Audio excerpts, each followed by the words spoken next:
Bismillahirrahmanirrahim. Assalamualaikum warahmatullahi wabarakatuh.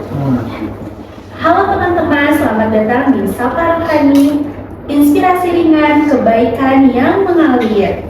Bersama saya Devita Putri Ramadhani, pada episode 3 ini kita akan membahas tema yang sangat dekat dengan kehidupan kita sebagai mahasiswa, yaitu makna bersyukur dalam hal kecil.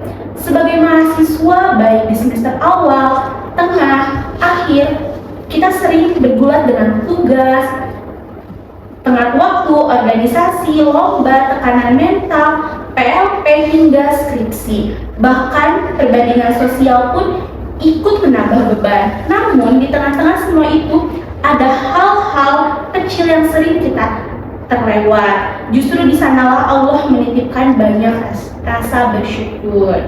Semoga obrolan ini menjadi ruang menenangkan dan memberikan wawasan baru bagi kita semua. Baik teman-teman, kita memasuki acara berikutnya, yaitu perkenalan narasumber. Hari ini kita kedatangan dua narasumber yang luar biasa yang akan berbagi pengalaman dan pandangan tentang makna bersyukur dalam hal-hal kecil. Kepada narasumber, dipersilakan untuk memperkenalkan diri terlebih dahulu. Mau dari akangnya atau dari tetehnya dulu? Teteh dulu. Terima kasih. Perkenalkan, nama saya Nafisa Nasidir Lumara. Saya dari angkatan 2024. Berarti sekarang semester 4. Perkenalkan, nama saya Rio Wirayuda. Sama dengan rekan yang di sebelah saya juga angkatan 2024. Sekarang semester 4. Terima kasih Akang dan Teteh. Nah, setelah perkenalan kita masuk ke sesi tanya jawab atau mengobrol santai nih Kang. Nah, berikut beberapa pertanyaan yang kita akan bahas bersama-sama. Mungkin Akang dan Teteh sekarang di semester 4 nih ya. Nah, hal kecil apa yang paling sering membuat Akang atau Teteh merasa alhamdulillah nih ternyata saya masih kuat gitu? Boleh mau dijawab dari siapa dulu? Dari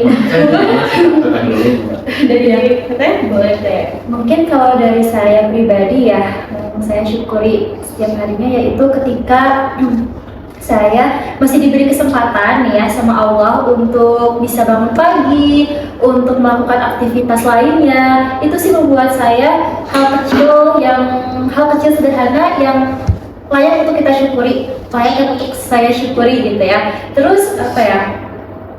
Kayak hadir ke kampus juga ya, itu juga bentuk bentuk dari rasa syukur karena masih diberi kesempatan dan masih diberi kekuatan sama Allah untuk menjalani hari-hari yang mungkin tidak selalu baik-baik aja gitu, kayak gitu. Dari Akangnya mungkin mau menambahkan, boleh? Nah, dari saya, hal yang masih bisa membuat saya bersyukur ya, apalagi dengan kesibukan kampus ini, salah satunya itu masih bisa bersyukur karena Allah Subhanahu wa Ta'ala masih memberikan saya kesempatan untuk bisa berkuliah, yang berbeda dengan teman-teman kita yang di luar sana. Mungkin ada teman-teman yang di luar sana yang pengen berkuliah tapi tidak mampu secara finansial atau ekonominya kurang. Nah, kehadiran saya di Unpas ini sendiri salah satunya adalah nikmat terbesar yang bisa saya syukuri gitu. Alhamdulillah kan masih bisa berkuliah. Saya juga yakinnya pasti banyak teman-teman di luar sana itu yang merebutin posisi saya gitu ya, yang mampu untuk berkuliah. Kira-kira seperti itu. Jadi harus bersyukur. Nah, tetapi kan bersyukur itu hanya ucapan bukan perasaan. Nah, menurut Akang Teteh, apa perbedaan antara syukur di lisan dan syukur di hati? Oh ini. Nah, kalau dari saya, bersyukur ini tadi kan dibagi menjadi dua ya, syukur dengan lisan dan syukur dengan hati. Apa sih yang membedakannya? Kalau dari pandangan saya, kita bahas dari bersyukur dalam hati. Nah, bersyukur dalam hati ini atau bersyukur ini erat kaitannya dengan akidah dalam Islam. Nah, untuk bersyukur dalam hati sebenarnya syukur hati ini tonggak dasar atau kata kuncinya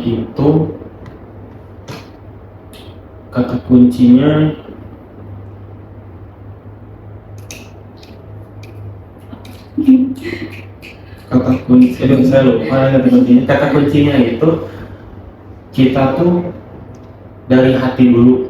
Contohnya gini, saya beli nasi goreng nih, makan nih, di depan saya. Secara hati saya tuh bersyukur, alhamdulillah nih ada nasi goreng di depan saya. Secara hati itu, nah berbeda dengan lisan. Lisan ini lebih ke arah pengakuan. Kalau tadi hati itu di dalam, kalau secara lisan itu bentuk pengakuan. Nah, pengakuannya ini apa? Misalnya mengucap alhamdulillah, alhamdulillah nih masih bisa makan nasi goreng. Nah, bersyukur dalam hati sebenarnya saling berkesinambungan dengan syukur di lisan. Karena dengan hati yang bisa bersyukur, hati itu mampu mengontrol tindakan. Dari hatinya itu udah punya dasar gitu. Oke, saya bersyukur nih dalam hati.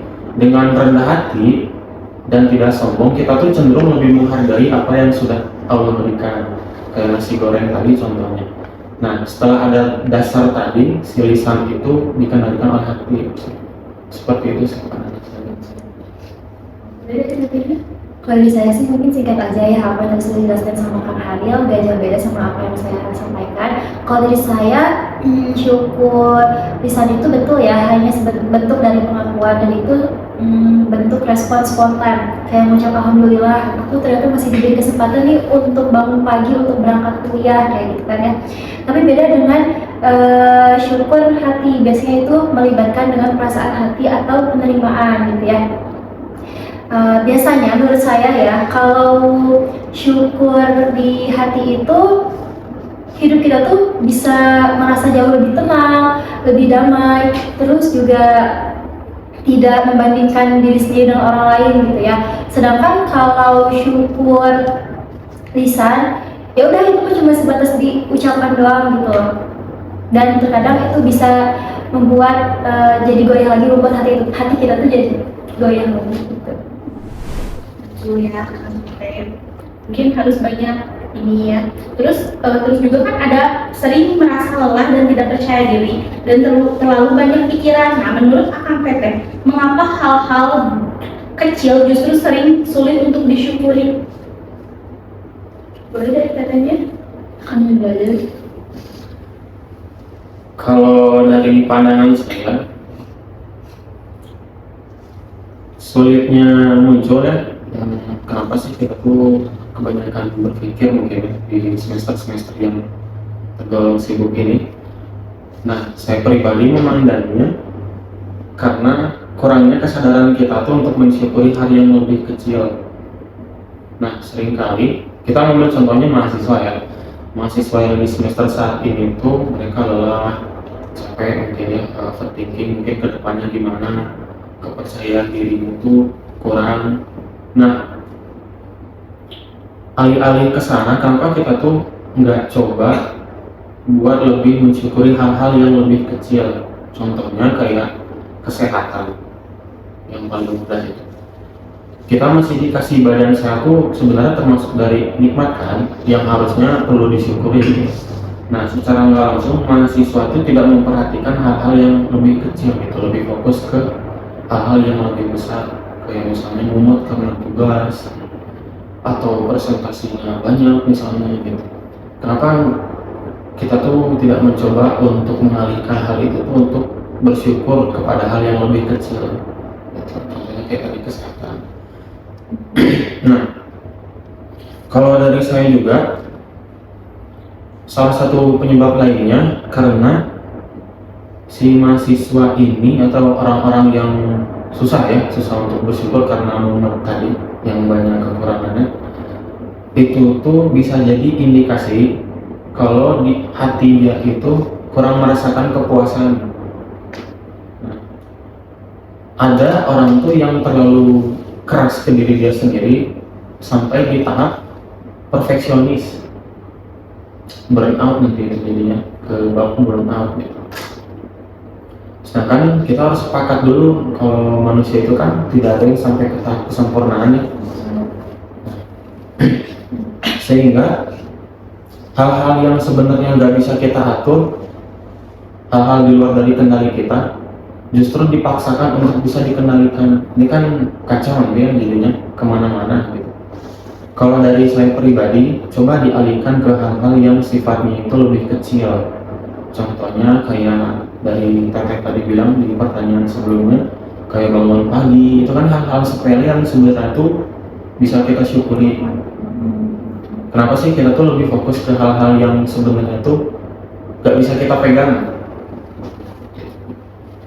yang pada akhirnya, mohon maaf ini mah jadinya toksik gitu.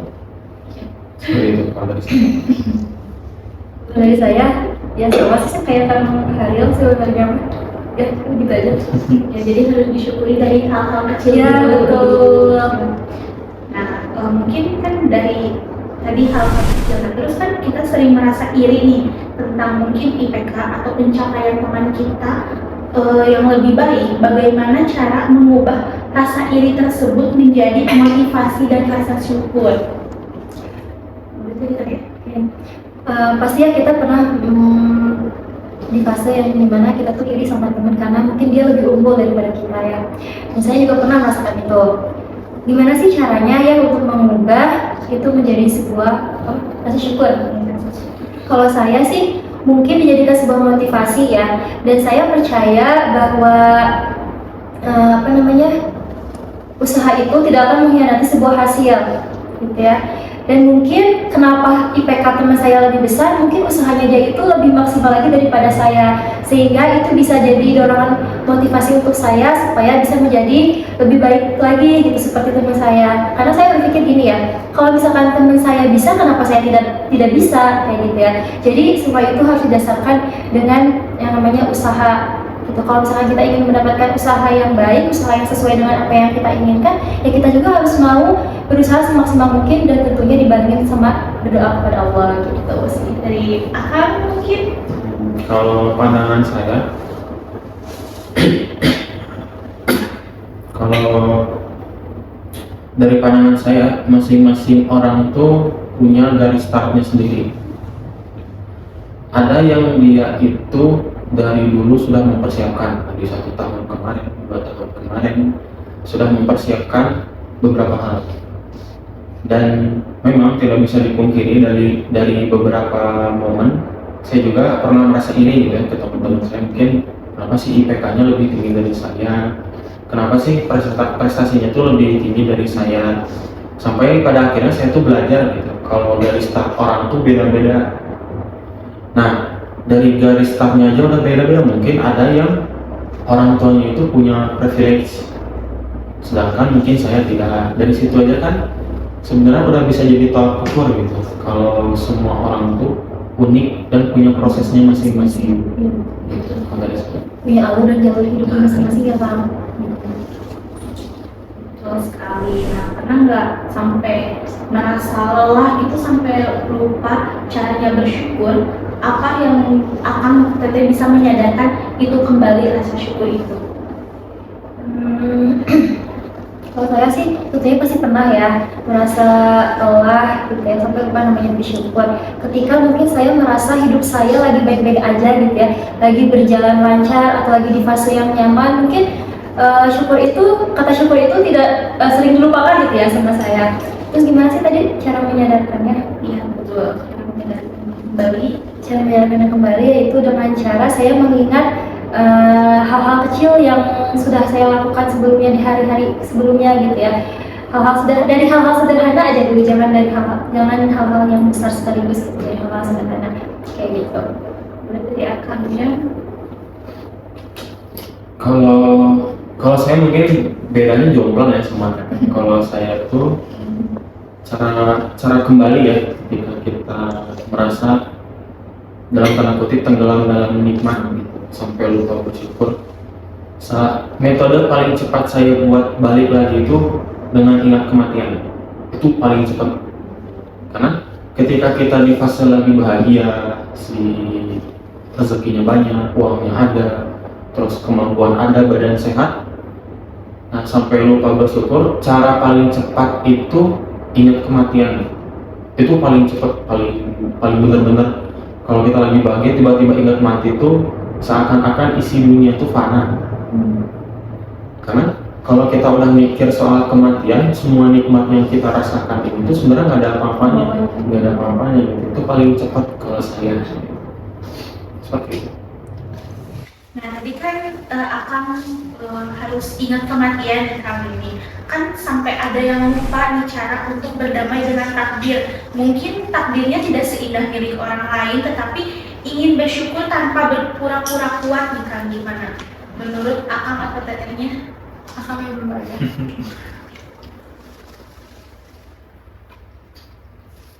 Teteh dulu, benar. Boleh deh. Akang dulu aja lah ya. Jadi siapa dulu teh? Dulu kan. Saya dulu ya. Ya. Nah, tadi kan pertanyaannya itu soal takdir yang tidak sesuai dengan keinginan kita. Iya. Tapi gimana caranya kita tuh bisa bersyukur gitu ya. Nah, saya memasukkan pertanyaan ini ke bab ujian dan ujian dari Allah gitu ya. Nah, ini dibagi menjadi tiga ya. Yang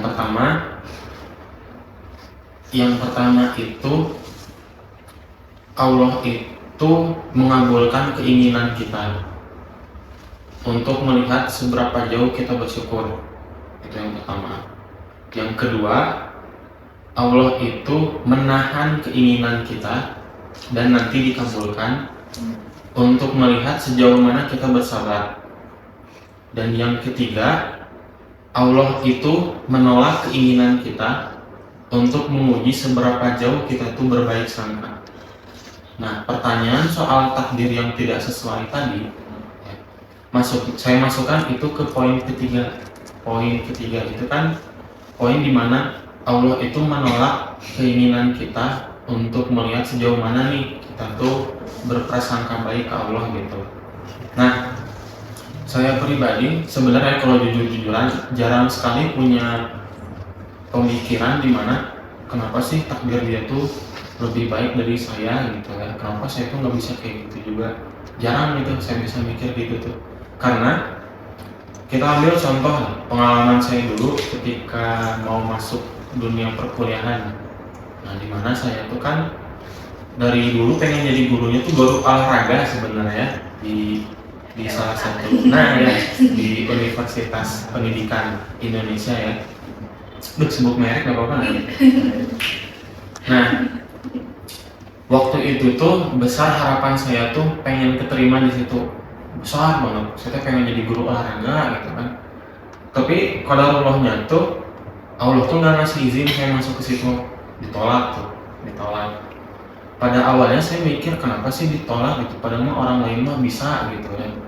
Sampai pada akhirnya saya ngambil kesimpulan kalau misalnya Allah nolak saya masuk ke situ, berarti ada sesuatu di dalam situ yang nggak pengen Allah tuh kasih ke saya gitu. Nah, misalnya di dalam situ tuh lingkungannya toksik parah misalnya, atau si dosennya tuh tidak berkompeten misalnya. Nah, saya tuh mikirnya kayak gitu karena saya yakin ditolak di situ tuh ada alasan gitu. Mungkin Allah tuh nggak mau saya tuh kecemplung ke situ, ya udah diarahkan ke sini gitu. Lebih baik Ya, lebih dijauhkan baik dari hal-hal yang seperti itu. Allah gitu ya, menurut Allah. Dan ya benar itu, alhamdulillah sampai sekarang saya tuh cukup menikmati ya dunia perkuliahan yang kayak gini, yang nugas, capeknya, seneng-seneng aja gitu, karena tidak seburuk itu gitu. Dan saya mah seperti itu. Jadi kalau katakan Haril, dia tidak pernah merasakan Hampir tidak, tapi pernah, hampir, tapi tidak gitu. Ya tidak, tapi pernah. Gimana ya? Intinya mah apa sih? Ya tidak lah ya, tidak pernah merasakan ya. kayak kenapa sih hidup saya itu lebih jelek daripada hidup orang lain. Nah kalau saya mah pernah kayak gitu ya, merasa bahwa hidup saya itu tidak sama dengan orang lain gitu ya. Ada rasa kayak kecewa gitu ya, tapi bukan berarti saya itu kecewa sama Allah ya. Tapi mungkin karena harapan saya yang tinggi akhirnya yang membuat saya menjadi kecewa gitu ya. Terus namun seiringnya waktu juga saya belajar bahwa alur dan ujian hidup itu ya berbeda-beda gitu ya. Nah, saya dengan yang lain itu berbeda, kayak A dengan B itu berbeda ujiannya gitu. Terus bagaimana sih cara saya berdamai dengan takdir gitu ya? Yaitu dengan menerima bahwa tidak semua hal itu harus sesuai dengan apa yang saya inginkan gitu ya. Mungkin saya berdoa, ya Allah aku pengen masuk PTN, tapi ternyata Allah menakdirkan saya untuk masuk ke PTN. Mungkin itu jalan yang terbaik dari Allah gitu ya. Tapi bukan berarti Allah itu tidak sayang ya sama kita. Mungkin ada beberapa hal yang Allah itu menjauhkan kita dari hal-hal yang buruk tadi katakan Haril gitu ya. Jadi intinya Allah itu tidak akan memberikan takdir yang buruk lah untuk hamba-hambanya. Pasti Allah itu sudah mempersiapkan takdir yang sebaik-baiknya, dan kita sebagai manusia hanya berencana, tapi yang menentukan takdir ya hanya Allah yang berkuasa gitu. Yang menentukan takdir Allah yang Iya, betul. jadi kita tuh harus banyak-banyak bersyukur. Nah, tapi dari nikmat itu, tapi kita tuh tidak menerima gitu, justru lalai dari Allah. Bagaimana cara Akang Teteh menjadikan nikmat tersebut sebagai jalan untuk semakin bersyukur, bukan malah menjauh gitu? Kalau dari saya ya, kalau kasusnya itu si kenikmatan itu membuat saya jauh gitu dari Allah ya. Nah, hal yang saya lakukan itu membuat nikmat yang Allah kasih ke saya itu sebagai sumber kebermanfaatan. Contohnya, Allah itu ngasih bakat tertentu ke saya. Saking senangnya sama bakat ini mungkin sampai lalai. Nah, saya itu akan mengalihkan si bakat tadi itu menuju hal yang lebih bermanfaat, dengan harapan kebermanfaat itu tuh bernilai gitu di mata Allah. Jadi salah satu cara saya buat menangkal ya tenggelamnya dalam kenikmatan yang berlebih sampai lupa sama Allah itu, ya kesini kenikmatan Allah itu dijadikan sumber kebermanfaatan lebih, bukan untuk diri saya sendiri tapi buat orang lain juga gitu. Dengan harapan tadi semoga Allah tuh melihat gitu upaya saya dalam memanfaatkan nikmatnya tuh di jalan-jalan kebaikan. Iya, benar. Seperti itu. Ya. Ya, kalau saya juga gitu sih, untuk menjadikannya jalan bersyukur, saya mengubah cara pandang saya bahwa nikmat itu tuh bukan harus dinikmati saja, tapi untuk dipertanggungjawabkan juga, gitu ya. Saya juga mulai berlatih kayak untuk disiplin dalam ibadah, misalkan ya. Terus juga tadi melakukan hal-hal kebaikan yang bermanfaat seperti membantu orang lain atau bahkan memperbaiki kualitas diri kita, kayak gitu.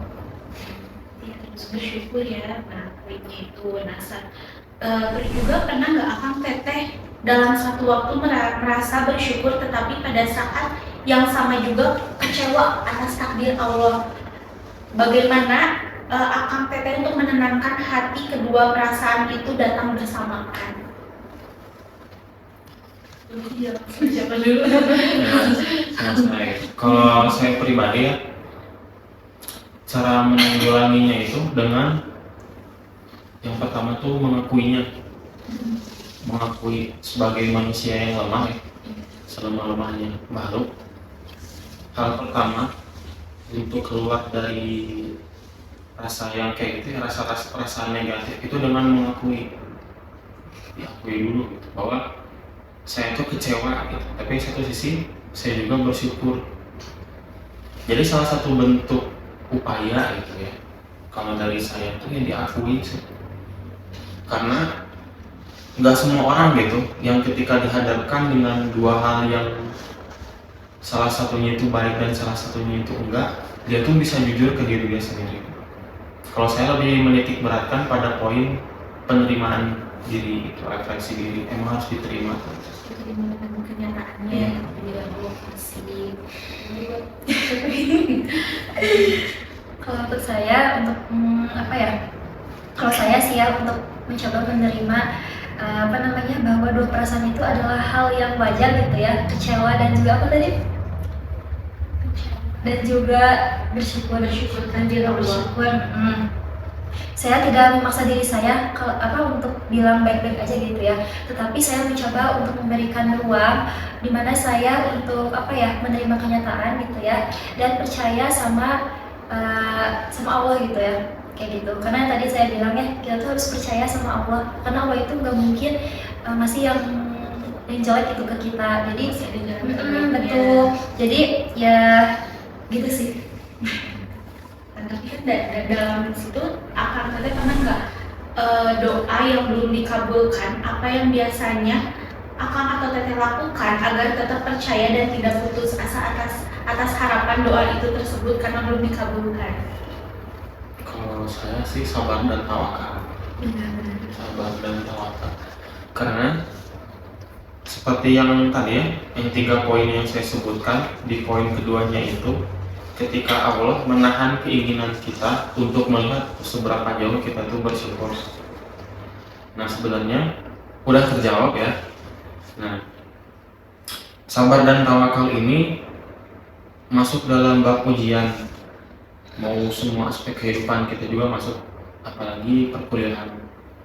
Biasanya kan mahasiswa tuh di ghosting sama dosen misalnya, dan sebenarnya itu tuh bisa jadi ujian kesabaran gitu dan tawakal. Sejauh mana sih kita tuh bisa bersabar ketika dihadapkan dengan seseorang yang dia itu mohon maaf kurang berkompeten gitu ya.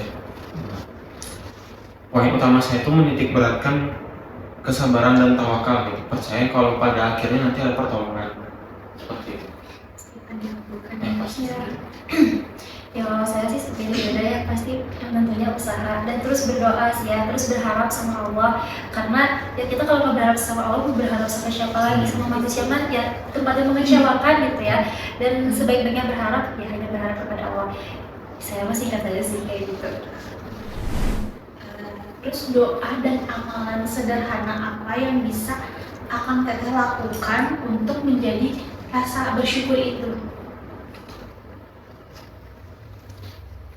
Kalau doa, sebenarnya saya nggak spesifik ke doa satu gitu ya.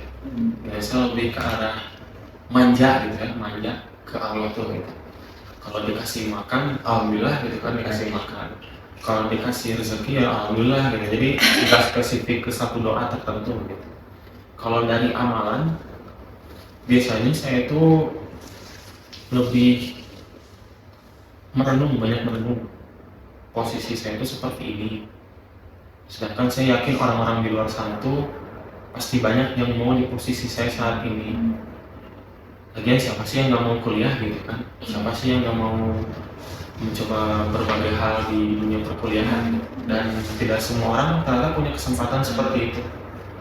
Seperti yang di awal-awal saya singgung, kadang orang tuh pengen kuliah cuma nggak mampu, entah karena dia kena DO atau karena permasalahan ekonomi, finansial, atau internal keluarganya. Kalau dari saya amalannya seperti itu sih, lebih banyak merenung, terus berpikir bahwa posisi saya saat ini tuh alhamdulillahnya Allah tuh ridho gitu, saya tuh ada di sini, Allah tuh ridho gitu atas apa yang saya lakukan sampai sejauh ini. Dan jangan berputus asa sih dari saya. Kalau dari saya mungkin doa dan amalan ya, pertama saya pasti akan mengucapkan alhamdulillah dulu ya. Alhamdulillah itu sebagai bentuk rasa syukur, bukan hanya sekedar ucapan saja, tapi juga dalam hati ya. Terus sama sih kayak Kang Haril ya, kayak merenung. Terus juga mungkin saya lebih menjaga sholat saya juga gitu ya, memperbaiki gitulah pokoknya mah. Terus karena dengan kayak gitu saya tuh masih ada kesempatan untuk mengingat dan menyadari bahwa Allah itu selalu ada buat saya kayak gitu. Terus selain itu juga saya mencoba untuk misalnya mengingat atau merenung ketika mau tidur nih, kayak hal-hal kecil yang saya laluin di hari-hari sebelumnya kayak gitu. Meskipun itu terlihat sederhana kayak gitu. Ya, jadi kita harus banyak-banyak bersyukur ya akang teteh, karena dalam bersyukur itu mungkin nanti akan dikabulkan mungkinnya. terus banyak-banyak juga berdoa, berusaha mengamalkan. Nah, banyak sekali ya yang dapat kita ambil dari obrolan ini. Sebelum kita tutup, saya ingin meminta Akang Teteh untuk menyampaikan tips sederhana, pesan singkat, serta kesan mengenai makna syukur dalam hal kecil. Dan sebagai penutup Sapa Rohani edisi terakhir periode 2025 dan 2026 ada beberapa pernyataan singkat untuk Akang Teteh. Bagaimana nih kesan selama berbincang Sapa Rohani hari ini? Perasaan. Ya, kesannya. Kesannya kalau dari saya sih,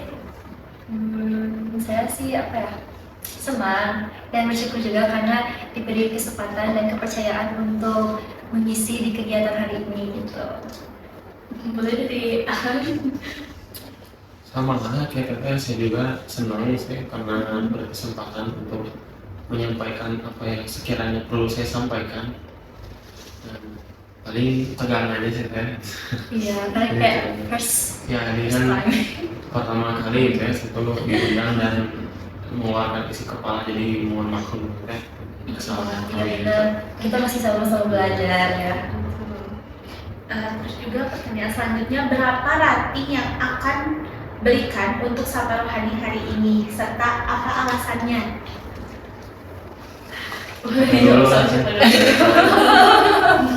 Kalau saya 9/10 rating kan?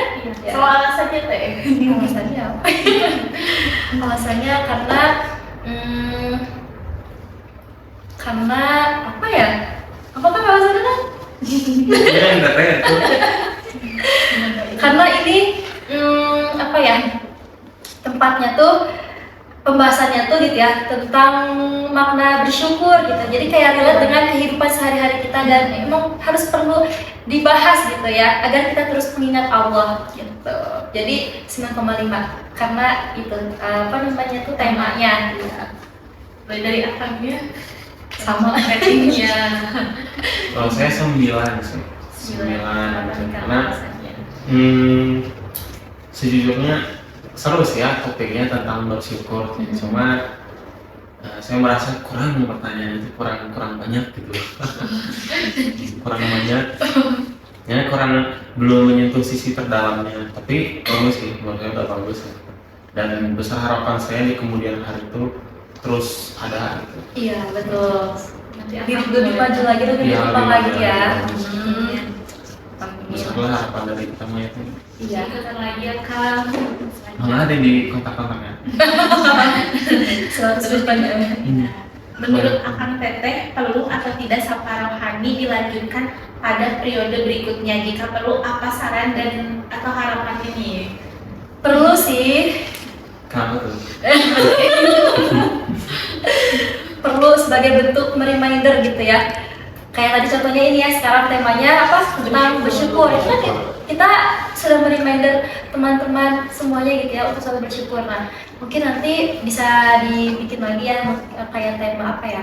Yang lagi relate dengan kehidupan. Tahunya nyentuh anak politik gitu.